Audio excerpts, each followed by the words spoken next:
నిన్న మేము బయలుదేరేటప్పుడు video లగేజీలన్నీ pack చేసుకున్నాం. బావ అయితే ఒక నిమిషం ఆగండి అని ఇంకా ములక్కాయ చెట్టు దగ్గరికి వెళ్ళిండు. అక్కడ ములక్కాయలు కొనుక్కుంటారు కదా, చెట్టు నిండా ఉండే, ఆగండి అని ఇంకా ములక్కాయలు అయితే తెంపుతున్నాడు. ఇంకా అక్క వాళ్ళ ఊర్లో గోరింటాకు చెట్లు చాలా ఉంటాయండి. అసలు నేను వెళ్ళిన దగ్గర నుంచి తెంపుకుందాం అనుకున్న ఈ సందట్లో పడి అసలు మర్చిపోయినా అనమాట.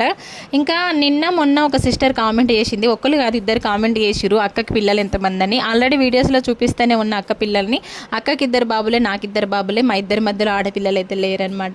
ఇంకా అక్క పెద్ద కొడుకు వాడు, మేము వస్తుంటేనైతే చిన్నోడు కొంచెం స్ట్రాంగ్గా ఉంటాడు కానీ పెద్దోడు చాలా ఎమోషనల్ అవుతాడు. మేము సంవత్సరానికి ఒకసారి కలుసుకుంటాం కాబట్టి ఒకసారి 2 సార్లు మేము వెళ్ళి ఎప్పుడైనా వచ్చేటప్పుడు అక్క కానీ అక్క పిల్లలు కానీ బాగా ఎమోషనల్ అవుతారు. మేము కూడా అట్లనే అవుతాం. కాకపోతే నేను కొంచెం స్ట్రాంగ్గా కనిపిస్తా కానీ మా అక్క అయితే ఫుల్ ఎమోషనల్ అవుతుంది వచ్చేటప్పుడు.